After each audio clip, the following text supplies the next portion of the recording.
Here we are in Duluth, Minnesota at Duluth Creative Company. Let's begin this podcast with some breathing to settle in and to just bring curiosity inward. So this episode is going to be based in interconnectedness, both inwardly as well as externally. So let's begin. If you're driving, please don't close your eyes. But if you're able to, allowing your eyes to either close or find a focal point before you to focus your energy, your attention.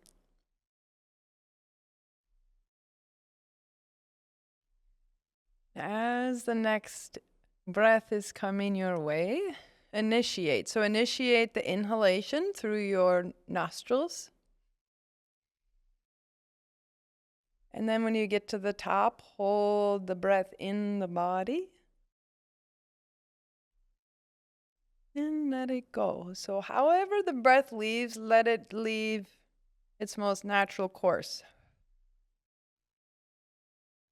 Once it's out, allowing the breath to stay out. When you're ready, welcome your next inhalation, initiating that inhalation through your nose. Hold at the top of the breath.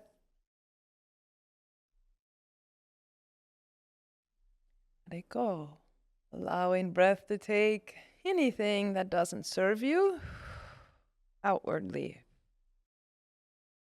Allowing breath to be held out.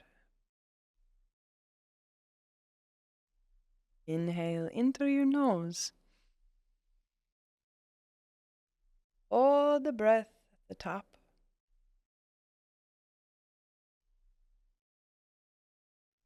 Go. Letting it go all the way out. This time we're going to switch our inhalation. We're going to sip breath. So sip it in through your nose. Sip 1. Inhale 2. Inhale 3. Inhale 4. Hold breath. And let it go.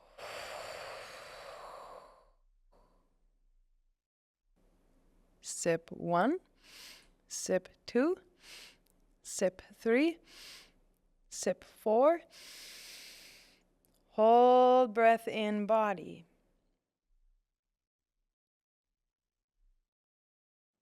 Let it go.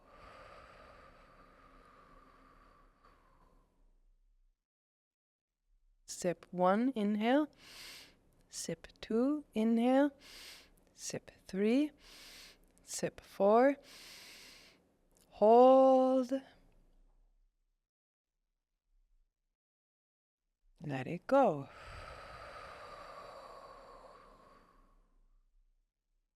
So just noticing those intentional breaths and notice the inner shift. Notice, maybe you feel a sense of cool or warmth.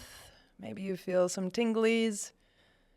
Perhaps you feel presence in your body. Many things can happen from taking just a handful of breaths, intentional breaths. Every day we get the opportunity to take 22,000. And if we can just assess, initiate, and allow the breath to have its full power, its full potential, there's a lot of power that lies in there. So why I started with the breath is it interconnects everything within. It connects all of our systems, our organs, our mind, body, spirit. In ancient India, Sanskrit language, it's known as prana, which is the vitality, really. The vitality of life. And through relationing, befriending your breathing, it filters out into all facets of your life. So the practice of breathing, the practice of pranayama is something that I visit over and over and over again, because the body sometimes will shorten breath or not allow its full expression due to its protective mechanism. It's not that it's doing something wrong or right, it's just how the body is formulated and innately created. And so sometimes when we get into a protective mode, mostly in the psyche, the breath can't take as full on space, or it can't breathe into all the pockets and parts of us.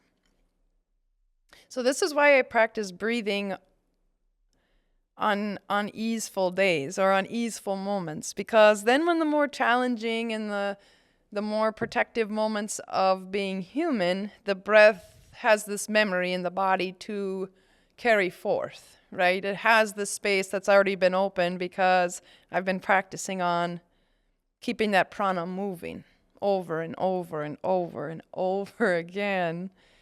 But it is like a magical ingredient of life, breathing. And so I want to touch on interconnectedness. And breath, I believe, is a great indicator of showing and feeling how interconnected our whole body is. And here in American culture, we live a lot from, the neck, the throat up. It's called a heady society. So there's always thinking, kind of an addiction to thinking or overthinking. And I like to discuss how when we sink below, when we sink into the whole being, when we can feel our feet, we can feel our ankles, we feel our knees, our hips, our pelvis, our spine, our organs, our ribs, our arms, the fullness of our body.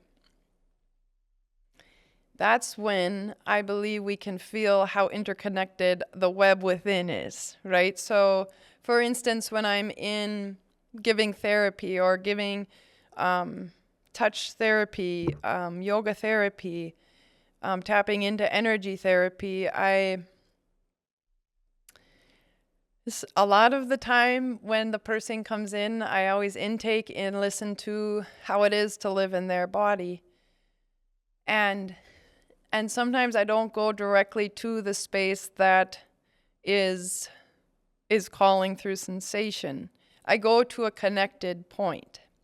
So what I mean by this is, a good example is when I went through the healing of my brain injury, it was too tender to touch for years. I'd actually have large residual effects if it was touched. And so what happened was a lot of my practitioners went to my feet, to my toes, because the toes are connected to the head, the brain. And so it's like this on the whole map of the body. The human anatomy is like one part is connected to the other. You pull on an ear, you might feel it. I just felt it in my stomach. So it shows us the intricacies of interconnectedness within the web of our body. Another example I like to give on this is I have been working with a man that has a clavicle injury, a clavicle surgical reconstruction that didn't go so well, I'd say. And one day I felt this, kind of heard this feeling in my belly, and it was like, go pull on his toe. And so I went down and pulled on his big toe, and his clavicle did a pop. And I was like, wow. And ever since that day, I felt like maybe that was when his clavicle kind of wiggled its way home.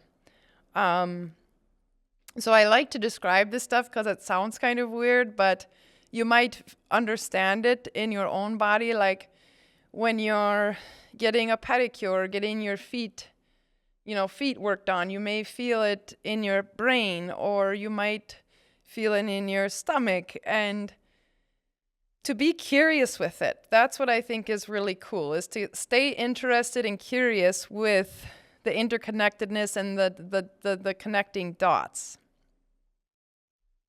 This goes for the same in the external world. So something I like to think is like, I have many friends around the world, and there'll be days that I'll be thinking of them more than other days, right? Like, oh, I wonder how Clara is doing in England, or what's Sal up to today in India? And then simultaneous to that thought, sometimes I get a message from them. And so, like, how is it that somebody in England or India could be thinking on the same energetic path? Or how is it that we both were thinking and had a message sent? It's also like in the Sahara Desert. How is the sand of the Sahara found in South America? I believe it's in the Amazon that it goes. Like, it's all so interconnected. And I